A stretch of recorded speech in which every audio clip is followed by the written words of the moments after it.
Good afternoon. I am Maximiliano Nunez, and today we are going to talk about the Cold War. First of all, why did the Cold War start?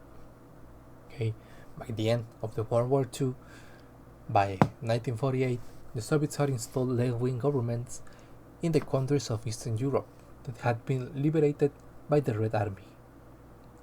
The Americans and the British feared the permanent Soviet domination of Eastern Europe and the threat of Soviet-influenced communist parties coming to power in the democracies of Western Europe. The Soviets, on the other hand, were determined to maintain control of Eastern Europe in order to safeguard against any possible renewed threat from Germany, and they were intent on spreading communism worldwide, largely for ideological reasons.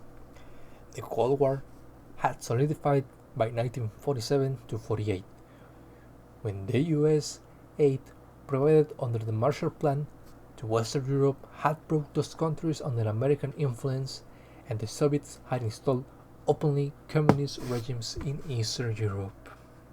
And that brings us to the beginning of the Cold War and the first part called containment. By the time the World War II ended, most American officials agreed that the best defense against the Soviet threat was a strategy called containment. In his famous long telegram, the diplomat George Kennan explained the policy. The Soviet Union, he wrote, was a political force committed fanatically to the belief that with the US there can be no permanent modus vivendi, or agreement between parties that disagree. As a result, America's only choice was the long-term, patient but firm, and diligent containment of Russian expansive tendencies. It must be the policy of the United States, he declared before Congress in 1947, to support free peoples who are resisting attempted subjugation by outside forces. This way of thinking would shape American foreign policy for the next 4 decades. The containment strategy also provided the rationale for an unprecedented arms buildup in the United States, and that brings the atomic age. In the 1950, a National Security Council report known as NSC 68 had echoed Truman's recommendation that the country use military force to contain communist expansionism anywhere it seemed to be occurring. To that end, the report called for a fourfold increase in defense spending. In particular, American officials encouraged the development of atomic weapons, like the ones that had ended the World War II. Thus began a deadly arms race. In 1949, the Soviets tested an atom bomb of their own. In response, President Truman announced that the United States would build an even more destructive atomic weapon, the hydrogen bomb, or the superbomb. Stalin followed suit. As a result, the stakes of the Cold War were perilously high. The first hydrogen bomb test in the Eniwetok Atoll in the Marshall Islands showed just how fearsome the nuclear age could be. It created a 25 square mile fireball that vaporized an island, blew a huge hole in the ocean floor, and had the power to destroy half of Manhattan. Subsequent American and Soviet tests spewed radioactive waste into the atmosphere. The ever-present threat of nuclear annihilation had a great impact on Americans' domestic life as well. People built bomb shelters in their backyards. They practiced attack drills in schools and other public places. The 1950s and 1960s saw an epidemic of popular films that horrified moviegoers with depictions of nuclear devastation and mutant creatures. In these and other ways, the Cold War was a constant presence in Americans' everyday lives. The space race. The space explorations served as another dramatic arena for the Cold War competition. On October 4 of 1957, a Soviet R-7 intercontinental ballistic missile launched Sputnik, Russian for traveling companion, the world's first artificial satellite and the first man-made object to be placed into the Earth's orbit. Sputnik's launch came as a surprise, and not a pleasant one. To most Americans, space was seen as a next frontier, a logical extension of the grand American tradition of exploration, and it was crucial not to lose too much ground to the Soviets. In 1958, the US launched its own satellite, Explorer 1, designed by the US Army under the direction of rocket scientist Wernher von Braun, and what came to be known as the space race was underway. That same year, President Dwight Eisenhower signed a public order creating the National Aeronautics and Space Administrations, also called as NASA, a federal agency dedicated to space exploration, as well as several programs seeking to exploit the military potential of space. Still, the Soviets were one step ahead, launching the first man into space in April 1961. That May, after Alan Shepard became the first American into space, President John F. Kennedy made the bold public claim that the US would land a man on the moon by the end of the decade.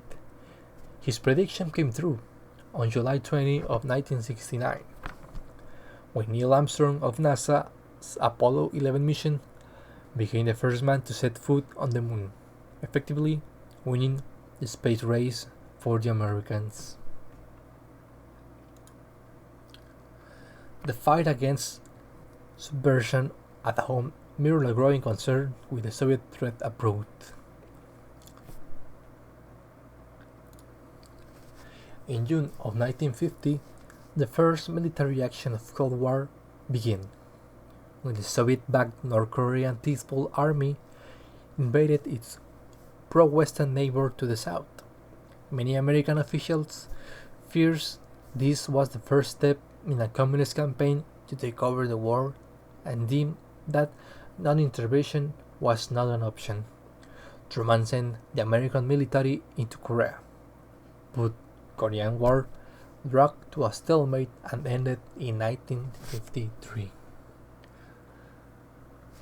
Another military action was the Cuban Missile Crisis, showed that neither the United States nor the Soviet Union were ready to use nuclear weapons for fear the other's retaliation and those of mutual atomic annihilation.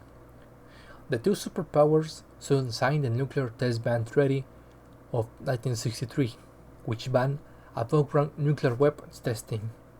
But the crisis also hardened the Soviets' determination never again to be humiliated by their military inferiority, and they began a buildup of both conventional and strategic forces that the United States was forced to match for the next 25 years.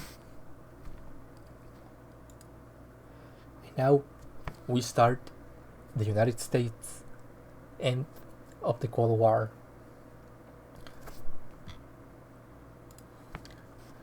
Almost as soon as he took office, President Richard Nixon began to implement a new approach to international relations.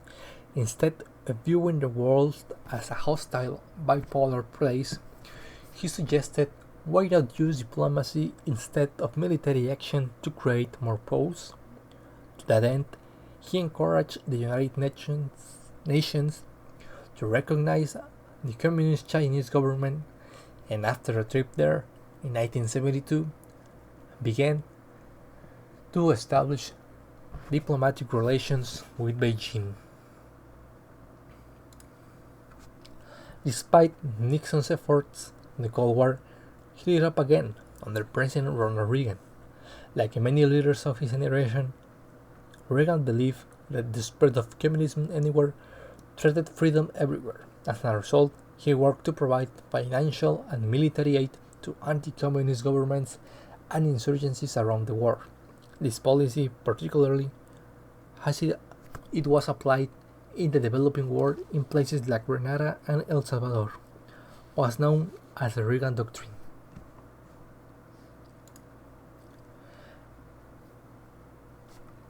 In response to severe economic problems and growing political ferment in the USSR, Premier Mikhail Gorbachev took office in 1985 and introduced two policies that redefined Russia's relationship to the rest of the world: glasnost, or political openness, and perestroika, or economic reform.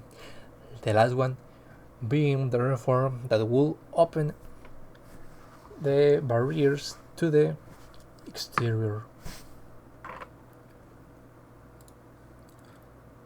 Soviet influence in Eastern Europe when in 1989 every other communist state in the region replaced its government with a non-communist one. In November of that year, the Berlin Wall, the most visible symbol of decades-long Cold War, was destroyed. Just over 2 years after, Reagan had challenged the Soviet premier in a speech at Vandenberg Gate in Berlin. He said, "Mr. Gorbachev, tear down this wall." By 1991, the Soviet Union itself had fallen apart and the Cold War was over.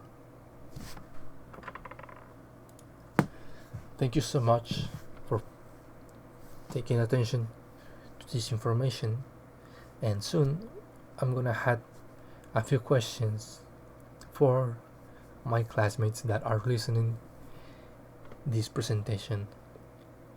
Once again, thank you for listening.